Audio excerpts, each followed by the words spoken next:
Welcome back to Packs and Picks. This is the fourth sealed pool for Lord of the Rings Tales of Middle-earth. I did things a little differently this time and sorted the cards ahead of time for the daily videos. So if you want a card by card look at everything in this pool, check out the shorts for sealed deck number 4. But let's get into it. So these are the rares that we opened in the 6 packs. We got Witch King of Angmar, Isildur's Fateful Strike, Rangers of Ithilien, Watcher in the Water, Rivendell, Mount Doom, and Shagrat Loot Bearer. So a couple interesting things with this. One, because we got 2 lands in our pool, it's a little light as far as rare spells go.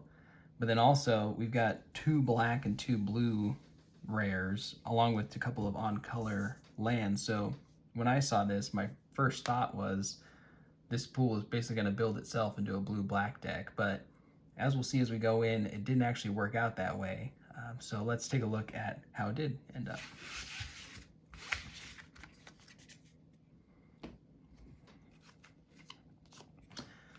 All right, so for the next thing I like to do is just look at the multicolored cards to see what kind of synergies we might have to look for.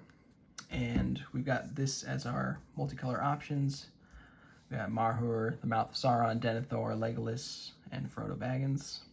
So a couple things here. We've got an amass strategy in Mouth of Sauron, which I know we have some amass cards in the blue and black pool. Denethor, this is one thing I had to reread again. He cares about creatures, just any creature dying during by your end step.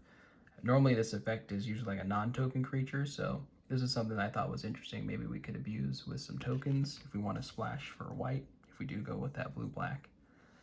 And then Legolas and Frodo over here. So just one thing to keep in mind as we go and look through the pool. So with that being said, one of the things I like to do, if I'm, like in this case, I think we're going to be having a blue-black deck. I like to look at the colors that I don't think are going to make the pool. So we're going to look at green and white to start off with. The first thing for me was that green was really shallow in this pool. There's only 11 cards in the entire pool.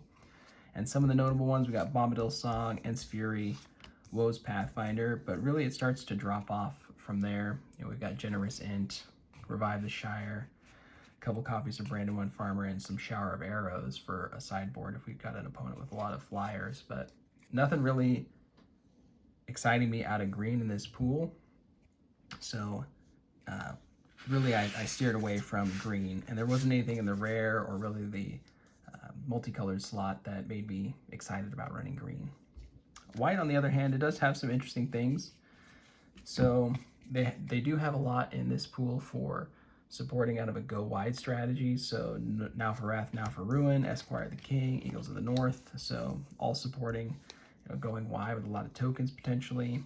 Second Breakfast, Soldier of the Host are going to be buffing those creatures. So I did like a little bit of the white. And as we look at more cards like in the red pool, then we have an option, I think, to have like a go wide strategy in this pool. All right, so let's look at the blue-black build. And as you might guess, it's not what I ultimately went with, but we'll take a look at what that deck does look like.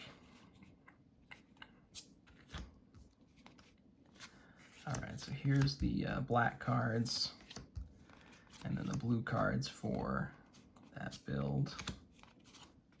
And then let's get some of our rares back.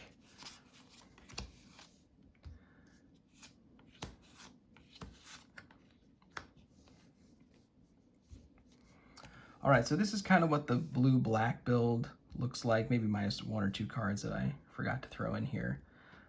But really what struck me was just how high the curve was in the blue-black, strictly blue-black build of the deck. And that was something that I was concerned about, especially when I look at like what we have on the low end. Like these are just spells. The Deceive the Messenger does make an army token, which does help a little bit. But there's really not a lot that's going to help us survive to the end game with all these high-cost spells. So that was one big concern that I had looking at this pool. Another thing, I really wanted to make Watcher in the Water work, but we don't have hardly any instant speed card draw in the pool overall. So being able to accelerate getting rid of those stun counters with the tentacles, I just didn't see happening if we were to run the Watcher in the water. So ultimately, it was because this high curve that made me look somewhere else. And what I did end up going with was a red-black build of the deck, and so we'll lay that out right now.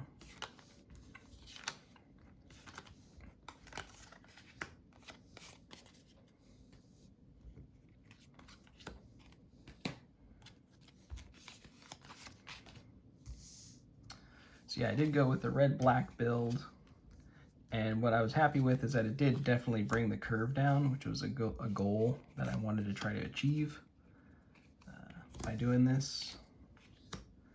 And let's see, we've got one more multicolored card here. I did ultimately take out Isildur's Fateful Strike in this build, whereas the blue-black version did have 7 legendaries. The red-black only has 5 legendaries to trigger this legendary instant, so we do have other removal spells in the pool, so I did opt to remove this for the red-black version of this deck. So this is pretty close to what the red-black version looks like.